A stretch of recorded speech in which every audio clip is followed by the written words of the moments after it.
We are beginning with news coming in from Turkey. At least 20 people have been killed in an explosion in the Turkish capital of Ankara.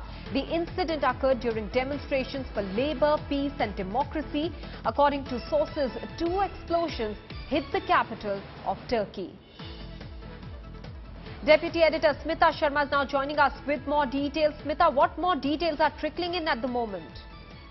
Well, Maha, definitely a lot of gruesome and horrible, heartbreaking images coming out of the Turkish capital, Ankara. Beautiful place indeed. But, at the moment, absolutely blood-soaked as far as this heart of the city is concerned, where the blast took place this morning at around 10 o'clock local time, which is around 12:30 India time. And what we are learning is that there were twin blasts that occurred near the station, which is also at a road junction point. Where the Peace Confederate, in fact, the Confederation of the Trade Unions starting to meet because they were to organize a rally asking for peace between the Turkish government and also these insurgent Kurdish groups. But ahead of that, this blast has rocked Ankara. So far, from what we are learning, from what we are picking up from the local stations, is that the number of deaths, in fact, seem to have reached at least 20, while there are multiple casualties and injuries which could be by the dozens. The government officials suggest that this is possibly a terrorist strike and that this was a suicide bomber. There were initial claims made that this was actually triggered off by a suicide bomber, which could not be confirmed, but that is something that the government is now working at. But for the moment, at least, the number of, as far as the number of dead are concerned, that number could really rise high. Smita, you're saying the number could go up. It's at the moment stands at 20. How many people have been injured? Any information coming in on that front? And how's Turkey handling the situation, which perhaps is a terror attack as they are putting it? As far as the Turkish PM, Davutoglu, is concerned, he will soon be entering into meeting with the security chiefs, which is what the Prime Minister's office has just put out. And they will be, of course, huddling up into these pictures. But moments before the explosions happened, if you look at the peace march that has started to take shape, and then when you see the pictures of bodies which are lying scattered, of people wounded, of so much of chaos, it's absolutely heartbreaking and misfortunate. But what we do know is that, remember Turkey, which has been in fact a late entrant on this war against ISIS and which has been criticized as well. But in the last few days, we saw Turkey taking to bombing of certain ISIS camps, where a lot of reports suggested that instead of bombing the ISIS camps, Turkey was actually striking off some of the Kurdish camps, which is the rebel groups and the insurgent groups. Yes. So we do not know as to who is to be, blamed for these blasts at the moment. That is something that will have to be ascertained. And how exactly did the blast happen? Was it really through a suicide bomber? That is also something that is sketchy at the moment. But clearly for Turkey, this is an hour of grief and crisis. Absolutely, Smita. And our heart goes out for all the people over there who were participating in the labor, peace and democracy demonstrations. Smita, were there any threats? Was there any inkling that an attack of this nature could take place?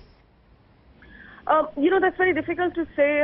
Turkey definitely has a very sharp intelligence output. It is considered pretty high as far as if you look at the global ratings when you talk about intelligence units, be it, of course, Mossad or be it what the Egyptians have in place. Turkey also has a strong intelligence outfit. But remember in July also this time we saw a heavy blast happening in Ankara. Several lives in fact were lost in those blasts as well. And Turkey at the moment is preparing for that multilateral summit, the G20, which is to be held in another city, Antalya, in mid-November, where in fact Prime Minister Narendra Modi is also expected to head for and of course participate. But ahead of that, clearly, this is, the spillover effect in a sort of way we can say that the conflicts that are rocking the Middle East, West Asian countries, so Turkey is also getting sucked into it because there are these spillover effects.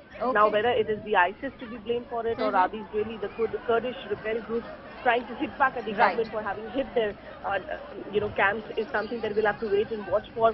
And of course, we will have to look for answers as far as the government is concerned. But for now, people can be seen, at the site of the tragedy trying to reach out.